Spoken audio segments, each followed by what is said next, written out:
Hello aspirants, good evening. कैसे हैं आप सब लोग। सिविल सर्विसेज हब पर एक बार फिर आपका स्वागत है। और हम आज फिर से हाजिर हैं पीआईबी एनालिसिस 30 मई 2021 का लेकर। तो बिना देर किए आइए शुरू करते हैं। तो आज की कोट हमारे लिए मोटिवेशनल कोट है, शिक्षा की जड़ कड़वी है परंतु उसके फल हमेशा मीठे हैं। ऐसा महान दार्शनिक अरस्तू ने कहा था। इसका मतलब यह है कि दोस्तों, शिक्षा की जो जड़ होती है वो बहुत ही कड़वी होती है, लेकिन उसके फल हमेशा मीठे होते हैं। हम शिक्षा पाने के लिए बहुत ही कड़ी मेहनत करते हैं, जैसा कि इस कंपटीशन में पास होने के लिए आप लोग कर रहे हैं। रात में भी पढ़ते हैं, दिन में जल्दी उठकर पढ़ते हैं, दिन भर पढ़ते हैं, बहुत मेहनत करते हैं। एक शिक्षा को पाने के लिए एक स्टूडेंट बहुत मेहनत करता है, पेपर देता है। साल में 4-5 बार पेपर होते हैं, उन पेपर्स में पास होना पड़ता है। तो इस प्रकार इस शिक्षा की जड़ बहुत कड़वी है। लेकिन शिक्षा अपनी ढंग से पूरी करने के बाद, किसी मुकाम को हासिल करने के बाद, जो आगे की ज़िंदगी है वो इस शिक्षा के बलबूते पर ही मिल सकती है। और उसके पश्चात इसके फल बहुत मीठे होते हैं। जैसा कि बिल गेट्स का एक और कोट आपने सुना होगा। उन्होंने एक बार अपने जीवन में ये कहा था कि अगर आप अपने जीवन में गरीब पैदा होते हैं तो ये आपकी गलती नहीं है, लेकिन आप अगर अपने जीवन में कुछ ना करके गरीब ही मर जाते हैं तो यह आपकी सबसे बड़ी गलती है। इसके लिए आप ही जिम्मेदार हैं। तो इसलिए अपने स्ट्रेंथ को बनाए रखिए, अपने मोटिवेशन को बनाए रखिए और अपने प्रिपरेशन को इसी पेस में आगे बढ़ाते रहिए। इसका फल ज़रूर ही मीठा होगा। आइए शुरू करते हैं आज का पीआईबी एनालिसिस। दोस्तों, सबसे पहली न्यूज़ में है इंडियन इम्यूनोलॉजिकल लिमिटेड से संबंधित। दोस्तों, इस न्यूज़ में वैक्सीन का उत्पादन बढ़ाने के लिए सरकार ने कुछ सामाजिक क्षेत्र की कंपनियों को मिशन कोविड सुरक्षा के तहत अनुदान प्रदान किया गया है। और ऐसी ही एक कंपनी हैदराबाद में स्थित इंडियन इम्यूनोलॉजिकल लिमिटेड है, जो सार्वजनिक क्षेत्र पीएसयू कंपनी राष्ट्रीय डेयरी विकास परिषद। दोस्तों, ये ध्यान रखिएगा, ये एक पीएसयू से संबंधित है, जो जिसका नाम राष्ट्रीय डेयरी विकास बोर्ड है, उसकी एक सहायक कंपनी है। इसके अलावा आईआईएल, जो इंडियन इम्यूनोलॉजिकल लिमिटेड है, और भारत बायोटेक के बीच एक तकनीकी सहयोग समझौता किया गया है। इसके अंतर्गत आईआईएल भारत बायोटेक को कोवैक्सीन टीके के निर्माण के लिए आवश्यक औषधि प्रदान की आपूर्ति करेगी। इसके अलावा इंडियन इम्यूनोलॉजिकल लिमिटेड के प्रबंध निदेशक डॉक्टर के आनंद कुमार ने कहा है कि आईआईएल 15 जून से इसका उत्पादन शुरू करेगा। जुलाई तक इस कार्य को पूर्ण कर लिया जाएगा। डॉक्टर कुमार ने यह भी बताया है कि वे हैदराबाद के पास आईआईएल की कापाटल विनिर्माण इकाई को औषधि उत्पादन के लिए जैव सुरक्षा स्तर 3 की सुविधा में परिवर्तित कर रहे हैं। इसका मतलब ये है कि मिशन कोविड सुरक्षा के तहत जो सरकार ने 900 करोड़ की जो अनुदान राशि देने की घोषणा की थी, उसके तहत इंडियन इम्यूनोलॉजिकल लिमिटेड एक कंपनी का चयन किया गया है। ये कंपनी भारत बायोटेक को कोवैक्सीन टीके के लिए सिर्फ औषधि का पदार्थ बनाकर देगी। ध्यान रखिएगा दोस्तों, ये कंपनी सिर्फ आवश्यक पदार्थ बना के देगी, वैक्सीन नहीं बनाएगी। वैक्सीन भारत बायोटेक ही बनाएगा। इसलिए ये सिर्फ औषधि का पदार्थ भारत बायोटेक को बना के देगी, और जिससे कि समय पर वैक्सीन का उत्पादन और बड़े स्तर पर किया जा सकेगा। इसके अलावा आईआईएल एक अन्य कोविड-19 वैक्सीन पर भी काम कर रही है, और वर्तमान में पशुओं पर इस वैक्सीन का परीक्षण भी चालू हो गया है। दोस्तों, वैक्सीन का मानव परीक्षण अगले साल तक शुरू होने की उम्मीद है। पशुओं पर परीक्षण चालू है और मानव पर परीक्षण अगले साल तक शुरू होने की उम्मीद है। ये एक अन्य कोविड-19 वैक्सीन है जिसका निर्माण भारत में ही किया जा रहा है। दोस्तों, ये आत्मनिर्भर भारत 3.0 मिशन के तहत भारत सरकार द्वारा स्वदेशी कोविड टीकों के विकास और उत्पादन में तेजी लाने के लिए कोविड सुरक्षा की घोषणा की गई थी। यह योजना जैव प्रौद्योगिकी विभाग द्वारा क्रियान्वित की जा रही है। यह भी ध्यान में रखिएगा दोस्तों, यह जो योजना है वह जैव प्रौद्योगिकी विभाग द्वारा कार्यान्वित की जा रही है। तो ये था ये आज की न्यूज़ के बारे में। अब आइए समझते हैं मिशन कोविड सुरक्षा आखिर है क्या। तो मिशन कोविड सुरक्षा भारत सरकार ने भारतीय कोविड 19 वैक्सीन के विकास में तेज़ी लाने के लिए 900 करोड़ रुपए के एक प्रोत्साहन पैकेज के साथ मिशन कोविड सुरक्षा की शुरुआत की थी। यह मिशन भारत के लिए स्वदेशी, सस्ती और सुलभ वैक्सीन के विकास को सक्षम बनाने हेतु एक प्रयास है। इस मिशन में त्वरित उत्पादन विकास के लिए सभी उपलब्ध और वित्त पोषित संस्थानों को समेकित किया गया है, जिसमें 5 से 6 वैक्सीन कैंडिडेट्स के विकास में मदद मिलेगी तथा लाइसेंस प्राप्ति और बाजार तक पहुंच सुनिश्चित की जा सकेगी। दोस्तों, मिशन कोविड सुरक्षा में भारत सरकार ने कोविड 19 वैक्सीन को बनाने के लिए 900 करोड़ रुपए का पैकेज अनुदान जो है राशि रखी गई है 900 करोड़ की, जो मिशन कोविड सुरक्षा के तहत प्रदान की जाएगी। इसके अलावा इस मिशन के अंतर्गत अनुदान अनुसंधान और विकास के लिए जैव प्रौद्योगिकी विकास विभाग को प्रदान किया जाएगा। इस मिशन का नेतृत्व जैव प्रौद्योगिकी विभाग द्वारा किया जाएगा और इसका क्रियान्वयन जैव प्रौद्योगिकी उद्योग अनुसंधान सहायता परिषद BIRAC की एक समर्पित मिशन कार्यान्वयन इकाई द्वारा किया जाएगा। तो ये इस मिशन की बेसिक जानकारी थी। आइए समझते हैं कि इस मिशन को क्यों बनाया गया है, इसका क्या उद्देश्य है। इसका पहला उद्देश्य है वैक्सीन के पूर्व नैदानिक और नैदानिक विकास में तेज़ी लाना। नैदानिक विकास का मतलब होता है कि दोस्तों वैक्सीन की जो एक्यूरेसी क्या है, कैपेबिलिटी क्या है डिजीज़ को, रोग को ख़त्म करने की, उसे नैदानिक विकास या नैदानिक क्षमता कहा जाता है। एक अन्य उद्देश्य ऐसे कोविड 19 वैक्सीन कैंडिडेट्स को लाइसेंस प्राप्त करने में मदद करेगा जो वर्तमान में नैदानिक चरण में हैं या नैदानिक चरण में प्रवेश करने हेतु तैयार हैं।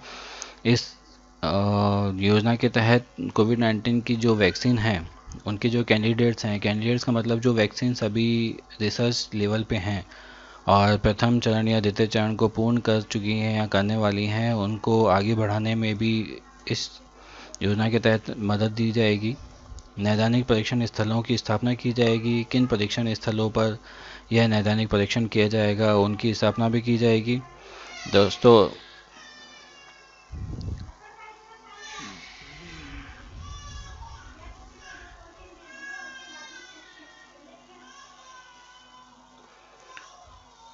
इस योजना के तहत जो प्रमुख वैक्सीन है उसमें सीरम इंस्टीट्यूट ऑफ इंडिया द्वारा भारत में ऑक्सफोर्ड एस्ट्राजेनेका की सहायता से कोविड 19 वैक्सीन जो कोविशील्ड बनाई जा रही है उसके तीसरे चरण का परीक्षण चालू है अभी।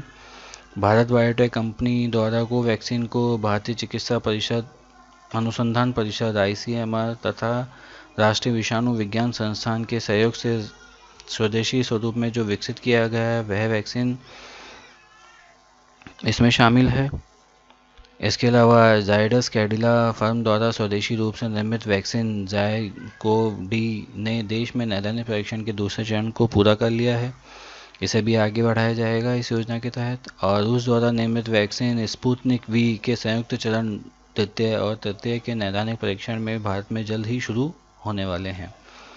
इसके अलावा भारत सरकार अमेरिकी कंपनी फाइजर द्वारा विकसित BNT162b2 वैक्सीन के दूसरे और तीसरे चरण के नैदानिक परीक्षणों के संचालन हेतु प्रशिक्षण पर ध्यान केंद्रित कर रही है। तो दोस्तों, यह थी कोविड जो योजना के तहत जो सामान्य जानकारी आपको पता होनी चाहिए प्रीलिम्स पॉइंट ऑफ व्यू से। और इसके अलावा आपको बता दें कि नैदानिक परीक्षण का मतलब यह होता है कि किसी भी वैक्सीन की जो डिजीज़ से लड़ने की क्षमता है वो उसका 2 लेवल पर परीक्षण किया जाता है। एक जानवरों पर किया जाता है, दूसरा मानव पर किया जाता है। तो प्रथम चरण में जो इसका क्लिनिकल ट्रायल होता है वो जानवरों पर होता है और अंतिम चरण में मानव पे किया जाता है, जो कि स्मॉल लेवल और ब्रॉड लेवल दोनों पे किया जाता है। इसे नैदानिक परीक्षण के नाम से जाना जाता है। तो चलिए आगे बढ़ते हैं। दोस्तों, GST परिषद की जो 43वीं बैठक है वो आज संपन्न हुई है। इस बैठक में GST से संबंधित कई निर्णय लिए गए हैं। GST को कहीं किसी चीज़ के लिए बढ़ाया गया है, विशेषकर कोविड 19 से संबंधित जो डिजीज़ हैं उससे मेडिसिन में और उनके आवाजाही में जो सुविधा प्रदान हो सकती है GST के द्वारा वो प्रदान की गई है। हमारे लिए ये जानना याद रखने की ज़रूरत नहीं है आपको कि किस के लिए क्या किया गया है, किसके लिए टैक्स बढ़ाया गया है, किसके लिए टैक्स घटाया गया है। बस आप जीएसटी परिषद के बारे में कुछ सामान्य जानकारी है जो आपको पता होनी चाहिए। तो आइए देखते हैं जीएसटी परिषद आखिर है क्या। यह वस्तु एवं सेवा कर, गुड्स एंड सर्विस टैक्स, जिसे शॉर्ट में जीएसटी कहा जाता है, से संबंधित मुद्दों पर केंद्र और राज्य सरकार को सिफारिश करने के लिए एक संवैधानिक निकाय है। दोस्तों ध्यान रखिएगा, जीएसटी परिषद एक संवैधानिक निकाय है। इसके अलावा 101वें संविधान संशोधन द्वारा संविधान के अनुच्छेद 279A फर्स्ट में जीएसटी परिषद का प्रावधान किया गया है। इसके सभी सदस्य राज्य और केंद्र शासित प्रदेशों दिल्ली, पुडुचेरी और जम्मू कश्मीर। दोस्तों यहाँ पर क्यों है, क्योंकि केंद्र शासित प्रदेशों में दिल्ली, पुडुचेरी और जम्मू कश्मीर में ही सरकार है और वहाँ के वित्त मंत्री जो होते हैं वो इसके मेंबर सदस्य होते हैं, इसलिए सिर्फ इन 3 राज्यों को ही शामिल किया गया है। जीएसटी परिषद की अध्यक्षता केंद्र वित्त मंत्री करते हैं। जीएसटी परिषद का प्रत्येक निर्णय उपस्थित और मतदान के 75% भारित बहुमत होने के बाद ही लिया जाता है। इसका मतलब जो भी लोग प्रेजेंट होते हैं मीटिंग में वो वोट करते हैं, तो 75% जो है वेटेज होना चाहिए जो डिसीजन लिया जा रहा है, तभी उस डिसीजन को पास किया जाता है। भारित बहुमत में जो कंसेप्ट लगाया जाता है उसे आप ध्यान में रखिएगा। इसमें कंसेप्ट में केंद्र सरकार का मान जो होता है 1/3 वोट माना जाता है। इसका मतलब केंद्र सरकार के मंत्री जो भी निर्णय देना चाहते हैं उसका वेटेज 1/3 होता है, जबकि सभी राज्य सरकारों का एक साथ मिलकर कुल मान 2/3 होता है। और इस प्रकार से जो भी वोटिंग करता है उसके 2/3 और 1/3 को मिलाकर ये 2/3 बहुमत से जो भी निर्णय पास होता है उसे अंतिम निर्णय मान लिया जाता है।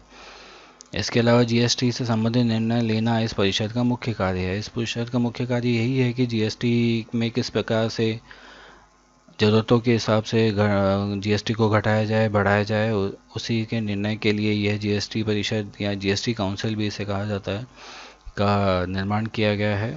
मुख्य इसका उद्देश्य यही है और इसकी संरचना इसी प्रकार है। ये कुछ पॉइंट हैं जो आपको जीएसटी परिषद के हिसाब से ध्यान में रखने चाहिए।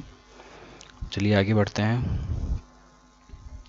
दोस्तों आज राष्ट्रीय एआई पोर्टल को लॉन्च हुए 1 साल हो गया है, तो उसके वार्षिक उत्सव को आज वर्चुअली मनाया गया था, उसी के बारे में आज की न्यूज़ है। राष्ट्रीय एआई पोर्टल ने 28 मई 2021 को एक वर्चुअल कार्यक्रम के जरिए अपना पहला वार्षिक उत्सव मनाया, जिसमें लगभग 400 प्रतिभागियों ने और गणमान्य व्यक्तियों ने भाग लिया।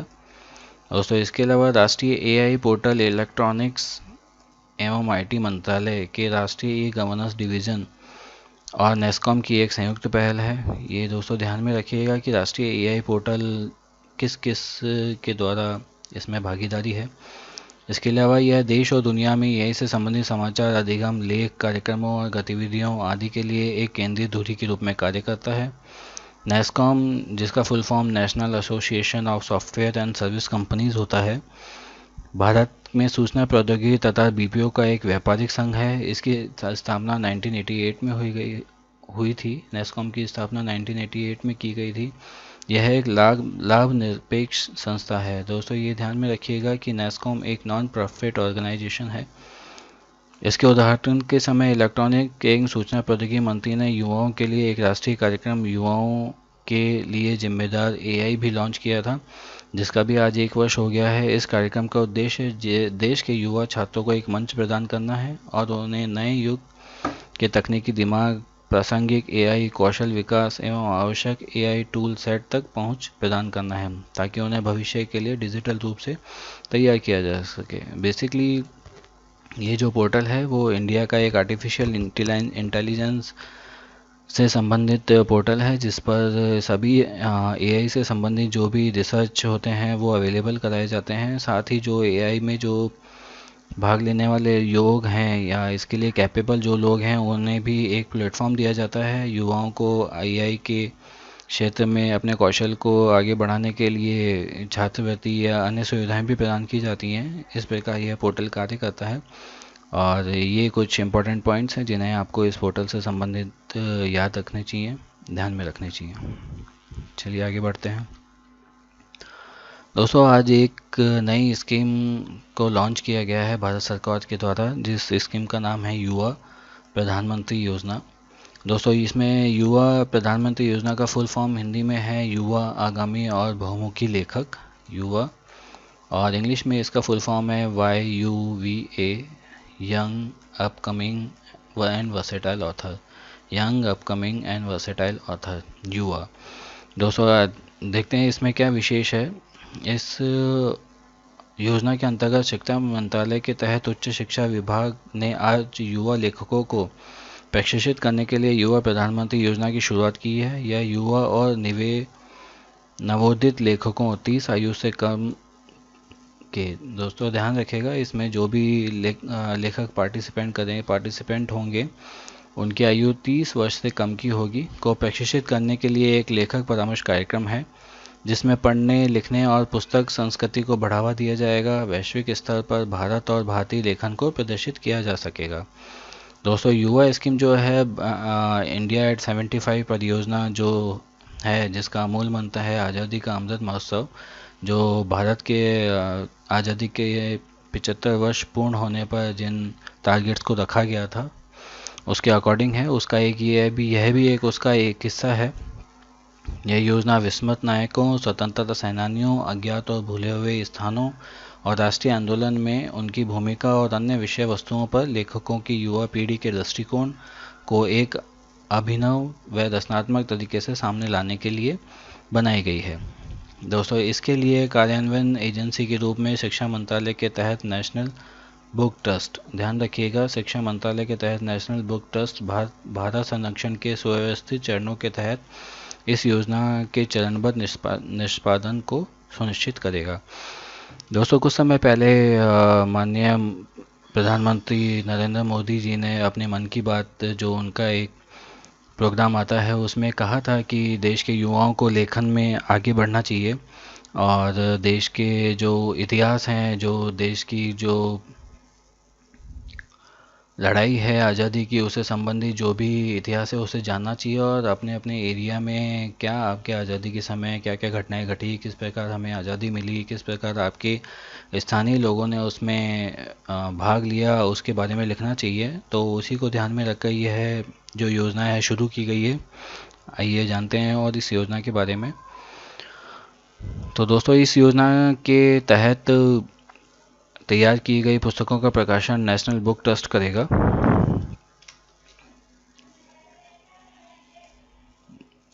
और इसके अलावा सांस्कृतिक और साहित्य के आदान प्रदान को सुनिश्चित करने के लिए इसका अन्य भारतीय भाषाओं में भी अनुवाद किया जाएगा। तो अन्य एक जगह का जो हिस्ट्री होगा, जो इतिहास होगा स्वतंत्रता से संबंधित, उसे दूसरे जगह के लोग भी पढ़ पाएंगे, जिससे एक भारत श्रेष्ठ भारत को बढ़ावा मिलेगा। इसके अलावा युवा आगामी और बहुमुखी लेखकों जो ये स्कीम है उसकी मुख्य विशेषता क्या है वो आपको बताते हैं। दोस्तों इसमें 1 जून से 31 जुलाई तक 2021 तक भारत सरकार की वेबसाइट mygov.in के माध्यम से आयोजित होने वाली अखिल भारतीय प्रतियोगिता के जरिए कुल 75 लेखकों का चयन किया जाएगा, जिसमें विजेताओं की घोषणा 15 अगस्त 2021 को की जाएगी। युवा लेखकों को प्रख्यात लेखक संरक्षण तथा प्रशिक्षण देंगे। संरक्षण के तहत पांडुलिपियों का प्रकाशन के लिए 15 दिसंबर 2021 तक पढ़ा जाएगा।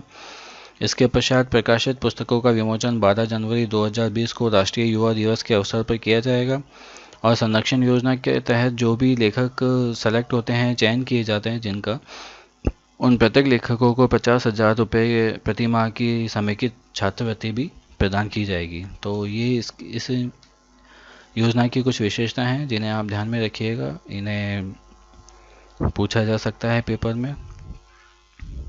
चलिए आगे बढ़ते हैं। दोस्तों एक हाल ही में एक नए सेब की किस्म का पता पड़ा है जिसे लो चिलिंग सेब के नाम से जाना जाता है। आइए जानते हैं इसके बारे में कुछ विशेष बिंदु।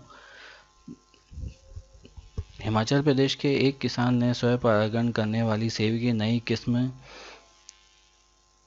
HRMN99 विकसित की है। HRMN99 इसका नाम है, जिसमें फूल आने और फल लगने के लिए लंबी अवधि तक ठंडक की ज़रूरत नहीं होती है। सेब की इस किस्म का प्रसार भारत के विभिन्न मैदानी उष्णकटिबंधीय और उपोष्ण कटिबंधीय इलाकों में हो गया है, जहां गर्मी के मौसम में तापमान 40 से 45 डिग्री सेल्सियस तक पहुंच जाता है। दोस्तों, आप जानते होंगे कि सेब का जो उत्पादन होता है, सेब का जो वृक्ष फ्रूटिंग करता है, फल देता है, उसके लिए बहुत ही ठंडी जगह की ज़रूरत होती है और लंबे समय तक ठंडे वातावरण की ज़रूरत होती है। इसीलिए ये पहाड़ी इलाकों में ही ज़्यादा उगाया जाता था। लेकिन इस किस्म के निर्माण के बाद में इसे गर्मी वाले इलाकों में, जो 40 से 45 डिग्री सेंटीग्रेड, ये बहुत ज़्यादा है सेब के लिए, 40 से 45 डिग्री सेंटीग्रेड तक पहुंच जाता है, उन्हीं इलाकों में भी इसे उगाया जा सकता है। इसके अलावा सेब के इस किस्म की व्यावसायिक खेती मणिपुर, जम्मू, हिमाचल प्रदेश के निचले इलाकों, कर्नाटक, छत्तीसगढ़ और तेलंगाना में शुरू की गई है और इसमें फल लगने का विस्तार अब तक 30 राज्यों और केंद्र शासित प्रदेशों में हो चुका है। इसके अलावा नेशनल इनोवेशन फाउंडेशन भारत, जो कि भारत सरकार के विज्ञान एवं प्रौद्योगिकी विभाग की एक स्वायत्त निकाय है, ने सेब की इस नई किस्म को ढूंढा है और NIF ने इसकी शुरुआत करने वाले किसानों के दावों की पुष्टि की है और आणविक एवं विविधता विश्लेषण अध्ययनों और फलों की गुणवत्ता परीक्षण के जरिए सेब के इस किस्म की विशेषता और क्षमता का मूल्यांकन किया है। दोस्तों, इसके अलावा NIA ने पौध परीक्षण, किस्म संरक्षण और किसान अधिकार अधिनियम 2001 के तहत सेब के इस किस्म के पंजीकरण में सहायता के अलावा इसकी नर्सरी की स्थापना और इसके प्रसार के लिए वित्तीय संरक्षण भी प्रदान किया है। 2014 से 2019 के दौरान 2000 से अधिक किसानों के खेतों और राष्ट्रीय भवन सहित 30 राज्यों के 25 संस्थानों में 20,000 से अधिक पौधे रोपित करने NIA द्वारा देश भर के कम ठंडक वाले इलाकों में सेब के इस किस्म को बहुस्थान परीक्षण किया गया था। जिसके अलावा अब तक 23 राज्यों और केंद्र शासित प्रदेशों में इस पौधों में फल लगने के बारे में सूचना मिली है।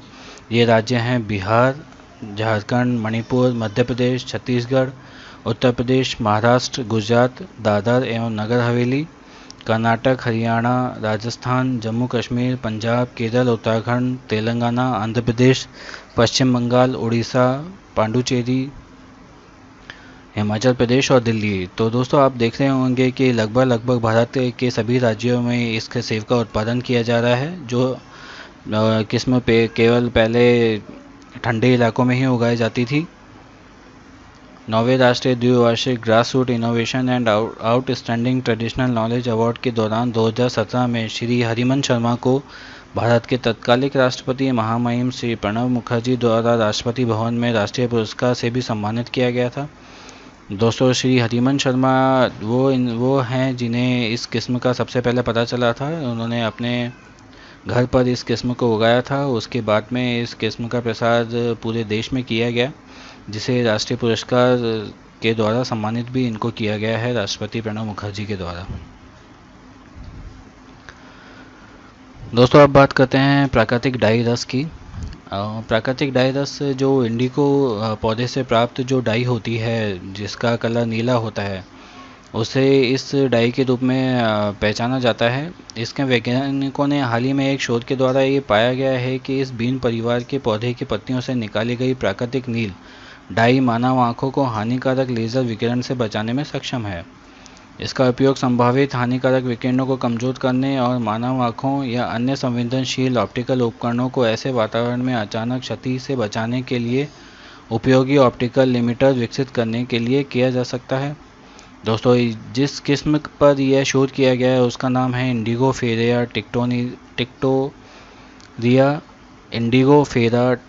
टिंक्टोरिया। जो ये प्रसिद्ध इंडिगो का पौधा है, उससे निकाली गई नीली डाई है, जिसका उपयोग हम वर्षों से कपड़ों को रंगने के काम में कर रहे हैं, जिसे सामान्य भाषा में नील भी कहा जाता है। दोस्तों, इसका research Raman research institute Bangalore और KST school and college Bangalore के शोधकर्ताओं ने प्राकृतिक इंडिगो डाई के ऑप्टिकल गुणों का अध्ययन किया और पाया कि यह मानव आँखों को हानिकारक लेज़र विकिरणों से बचाने के लिए एक उपकरण के रूप में कार्य कर सकता है। इसके अलावा शोधकर्ताओं ने डाई को निकाला और इसके प्राकृतिक गुणों को संरक्षित करने के लिए 4 डिग्री सेंटीग्रेड से नीचे के रेफ्रिजरेटर में संरक्षित किया। आणविक अवशोषण बैंड के कारण इंडिगो को अवशोषित किया जाता है।